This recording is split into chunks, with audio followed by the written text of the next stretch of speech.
akkanumaan ooyuu miti. Sa'iid immoo na jaallata. Namni baay'ee naqee uumale naaf hubachuun jiru jechuudha. Ajandaa ta'een jiraan addunyaa. Assalaamu alaykum wa rahmatullahi wa barakaatuh. Ashamaa harka fuudhee hordoftoota keenyaadha. Har'ammoo viidiyoo haarawaa isinii qabannee dhufneerra. Warri miidiyaa kanaaf haarawaa taatan subscribe, like, share gochuudhaan kara viidiyootti. Namni baay'ee naqee uumale naaf hubachuun jiru jechuudha. Ajandaa ta'een jiraan addunyaarra. Garuu wanta isinitti qabu takkaa jechuudha dhaggeeffadhaa. Anjaarsa namaa wanta natti tokko hin jiru. Mucaan jaalallee koo ijoollummaati. Barumsaa kana wal jaallannaa jechuudha. Sanaan booda dammoo anatu maatii kootu nama biraatiin kana hidhee osoo isa jaalladhu dhageessanii anatu mucaa ganee nama biraatiin kana hidhatamee mucaa በጣም ትሚዴ jira jechuudha asirratti wanti isin beekuu hin dandeenye jechuudha. Kanaafuu anis mucaan kaayidhamee sana wajjin jiraachuu waan hin dandeenye mucaa sanallee nan dhiisee inni illee fuudhee dhageessanii kanaafuu gatiin miidhee jennaan yeroo hunda mataa koo keessa deemee siqaayina agarsiisee jennaan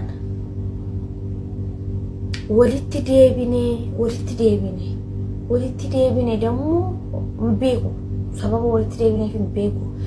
Sababi ani kan mucattiin sun yoo sababa kooti sababa jaalala isaatii kan goddaamtu taate wallahi ana arra inni lukkoodha ani dhiisaa jechuudha.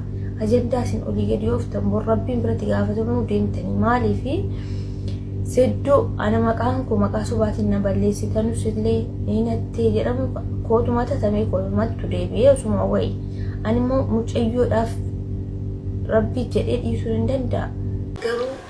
Akkuma dhageessanii jettanuu namni baay'een naqeequu malee namni naaf hubatee hin jiru jedhaatti isin qalbiidhumaan waan jaallattee jirtuuf jennaan keessaa baduu didee jira. Kanaafuu jennaan amma immoo gara viidiyoo isa itti aanutti. Natti himte maatiin akka nama biraatti namatti hin jaallannetti si kenne ji'a 5-7 dura natti himte bartaas dhimura. ቤተሰቢን nama biraati ala jarrina kennan waan immoo mucaa sana jaallachuun hin dandeenye beektaa an gisee inni kaayedhatamu waggaa lamaaf inni kan irra kaayedhu kan mucaa sana waggaa lama kana muluu mucaan inni kaayedhatamteetti tasfaa qorrata jetta akkuma nama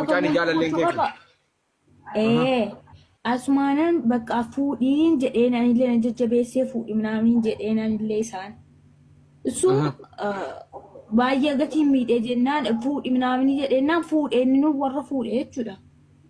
Mucaa kana naasobsiisuun jammarre gama jammaraa yeroon akka jedhu akka inni fuudhullee godheeni kazaan ani immoo nikaan qabamti nikaan koo gatiin irra jiru jennaan maatii koo as qayyamuu barbaadu anaadhaaf abbaa kan koo hedduun jaalladha waan ta'eef jaraas qayyamuu waan hin barbaanneef osuma jaalladhuun hin dhiisee beektaa eega dhiisee immoo mucaa inni moon fuudhe giseen warra fuudhu inni jaalladhu kun giseen fuudhu bakka ani moo mucaa sana nani hiikee jechuudha aaree waan san beeku na barbaadu sulma nikaan ofirraa buusee jechuudha. Nikaa eegan ofirraa buuseen booda mucichi fuudhee wajjin jiraachuu jammaraniiru natti jiraachuu jammaraniiru walumaan jiraatu. Maatiidhaan biyyumatti gaa kan inni fuudhu biyyuma keessa. Yaa ani biyyattan ni kaaydatamee innis osoo ajjiru fuudhee iyyuu immoo. Inna osoo ajjiru dura araatii as osoo hin jiru kazaan eega fuudheen booda immoo isaafis hin taane bakka jireenya jechuudha. Anjiraami akkuma bakka jaalala ijoollummaa innis irraanfachuu hin dandeenya anis illee irraanfachuu hin dandeenye. Kanaaf walitti deebina malee soomunum maqtoota aydeለም biyya keessatti sun hojjeta birriidhaan dhufe immoo birrii seddoo ilaalee minaamii warri jedhan immoo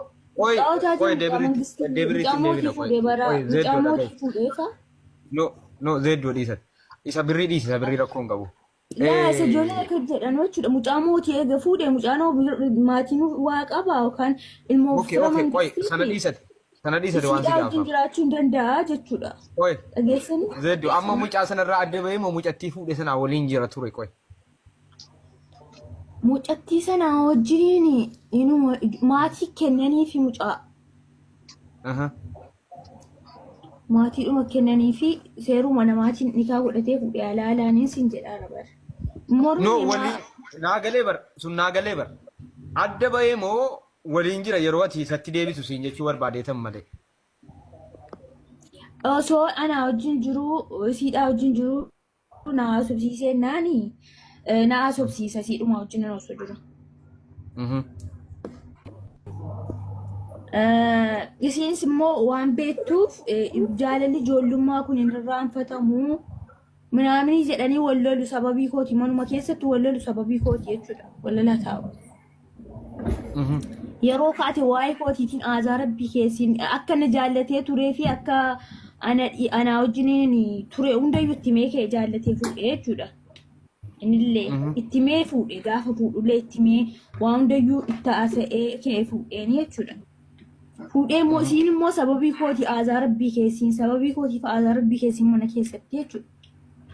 خلاص أنا اللي كان كنا بوسين اللي فوق إيرا بقى توقف لما مجلد جلما وان كم نقول التريبين سيسان الراد بيرا رني سيسان الراد بيسيت تكون الراد إن الدبيرا نبرة جرا أنا فلاتير فيبر بيا كان أنا أبديت شو فيبر no الدبيرا سيفلاتي كوي كتير الناس الدبيرا ما ولين جرا نجرا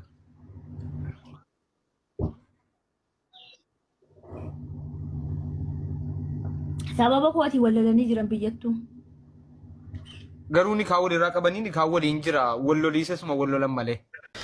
Akkuma dhageessanii jettan dhugaa ergasii wal jaallatu amma immoo isii qabanii maatiin nikaa erga hidhanii inni immoo aariidhaan kan biraa immoos fuudhee sana booda isiin immoo erga inni fuudhee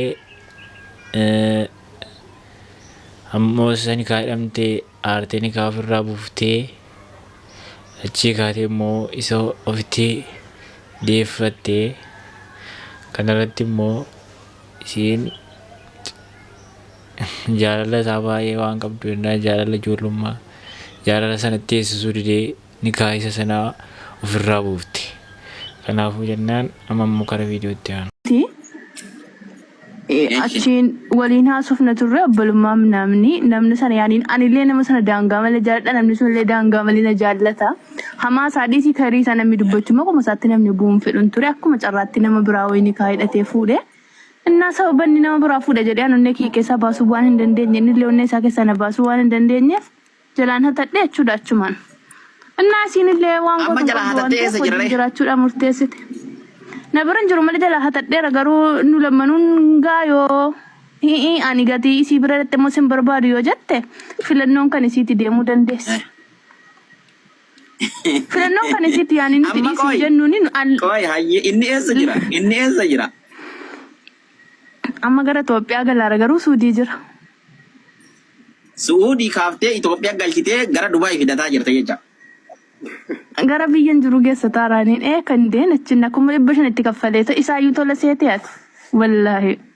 Laa ilaaha wallaahi ati Itoophiyaa akkuma 500 tokko lama jedhee itti kaffalee. Addunyaa kanarraa bar'aati inni naanaasaa eenyu abbaa mana kanaati abdii addunyaa kanarraa hayyarii dhabi fooqii dhabi mana dhabi. Nama dhugaan onneen kee jaallatu nama dhugaan onneen isaa si jaallatu wajjiniin bishaan gurraacha dhugdee yoo jiraatte gammachuu qabda maaliif jennaan fuula kee ilaalee yaada kee beeka fuula isaa ilaalte waan isaa beekta waan inni jaalanne waan inni jibbine fuula isaa ilaalte irraa beekta utuu inni sitti himatiin maal feeta addunyaa kanarraa numa bordhiisnee deemna mana keenya jaalala qabaatteen naan immoo wal dandeessa jiraachuu dandeessa kittaan tokko rabbii kakaadha takkaa iyyeessa akkamii agabuu buleen beeku inni karaarra taa'ee kadhatullee nyaatee dhuma bulaara. Ifne demne non dinu yumal nungoda. Wallahi yo akkam becate bar hoggaa jaatama deenna bar. Yo akkam guddate. Inteen no barsan jaala. Haga sirraa haa godha jette kunogo. Wallahi saaduun haga sirraa haa godha jette. Namaan jaaladhu argadhe jette. Fuula isaa yoo arguun gammada jedhaa jirti. Aba wallahi gammadii jiraadhu bakka hatte. Seenaa daladde wallahi. Sisiidhaan fuula saadii si ollaanii irratti yoon ilaale jechuudha tuuni naasayiniin. Inde warri shamarranii dhaamsa obbolummaati. Jiruun addunyaa gabaabaadha. hadhatee bortee gaafa dhiifni deemnu hin beeknu. Dhiirri keenya irra baay'een jaraa bahaaratu nyaatee waraana dhaqanii du'anii dhumanii nama tokkoon dhuunfadhee jiraadhaa gaafa jettu minno sheemaayizishin minde an obboleettiin keessa jiraadhu yeroo san. Innaati qophaa kee tokko wajjin jiraatte anoshee. Isa yommuu uumamatti tilmaaman dubartiitu dhiira caala. Hatamuu qaba. Allahu akbar. Inaaf fadhii isaati waliin gaa wajjin jiraadha wal jalaatti qaba. Amma naan dhageeffadhu Saadu. Saadu amma yoo fuula isaa argitu kana yoo fuula jaalallee kan keetii argitu sammee maaltu sitti dhagama akkamtu sitti dhagama. Ituun nyaatiin hin quufatan garramuu warabbal kaaba fuula saayyoo arguu dhiisii ollaanii irratti orongaadate yoo inni jiru arge. Yoon sila aaraa jiraadhe yoon sila bu'aa jiraadhe yoon sila abbuuman fedhetti maatii kiyyaa ta'u madaamii haa ta'u hojjetu waan fedhetti dallanaa jiraadhe. Isan sila bu'aa rumimmaan kee xaragadheen kolfa yoon arge.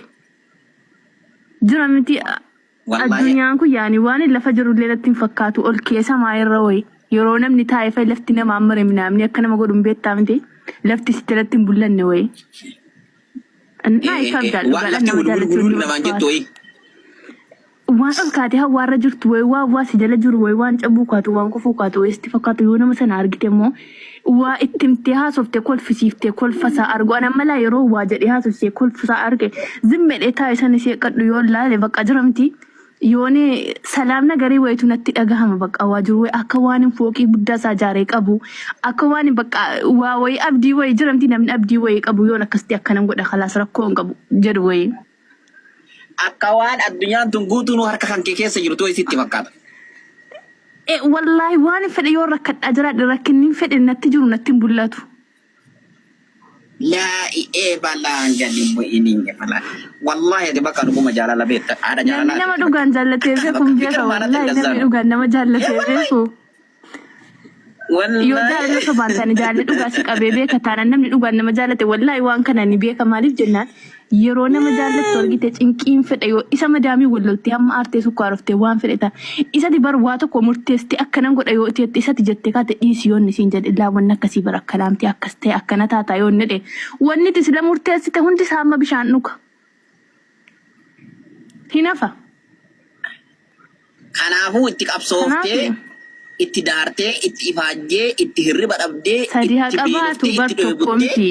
Harkaa fudhatte jechaadha. Ila hamma fakkeenyaa fi miidiyaa irratti Saayidoo Faayaatiif Sumayyaa ni argattasaa. Nama wal jaallatu nama wal hin jaallanne hamma kanatti adda baafadhu waan jarri godhuutti jirani. Hamma nama jaallattu wajjiniin jechuudha. Yoo inni sadaffaa qabaate dhugaadhaan nama sana ni beekta keessa isaa beekta bara jaalala jechuun maanni waa lama tokko ta'uu jechuudha bara. Hamma anaafati tokko ta'u onneen kee onnee keeti onneen kiyya garuu immoo onneen kiyya lamman tokko. Yeroo kee dhahatu keeyyanii dhahataa yeroo kee dhaabbata kiyyanii dhaabbata. Sadiyoon ni qabaate afraffaa nama jaallattu heerumuuf wadhaan tokkoffaa nama hin jaallanne yama yoo feetes deemi yoo feetes taa'e akkana ta'e naan jedhutti heerumuurra. Sadi isaa qabu afraffaa nama hin jaallattu heerumuuf hidhadha akkasii jettee ati. Jaalala isaatiif jecha birrii 500 ofirkaa baaftee kara ofiitti fidachuudha akkana ta'abdee jaalala duriitiin si malee naaf hin ta'u jireenyi gammachuun koo birriin koo isa malee hin ta'u jechuudhaan birrii 500 baaftee ofitti fudhattee jetti. Kanaafuu jennaan isinis yaada si rabbi galmaan isiidhaaf haga'u jaalala akka kanaa jaalala qulqulluudha malaa jaalalli kun namni gisee amma 500 baasee ofitti fudhatee jedhu jira. Jaalala isii kana rabbi bakka isiin niyyattee isiidhaaf haga'u lammanuyyuu fuuchuus hin danda'a lammanuus immoo jiraachisuu hin danda'a yoo jarri walii galan. Amma immoo gara viidiyootti aanu. Shamarranii immoo wacinaa namatu jira eeyyamee seetamu rabbi jira eeyyame malee shari'aa guuttatan abbaan manaa koo gara fuulduraa immoo jechuudha yeroo viidiyoon sitti dhufe gurra qabadhu ija qabadhu bira dabarfadhu. Kun akkasii jedhaaru haayiruu manuu shari'aatu fakkadee fuudhanuu afuris amma afuritti jedhaaru isiin kunoo lammaffaadhaaf iyyee ofitti hatattee jaalallee duraanii asii immoo amma afuritti jedhaaru jarumatti deebii walii kennaaru. Kanaafuu lammanuu fuuchuu danda'a jarri walii galan. Kanaafuu amma viidiyoo haarawaa walitti deebi'uutti. Wassalaamu alaikum wa rahmatullahi wa barakaatuh.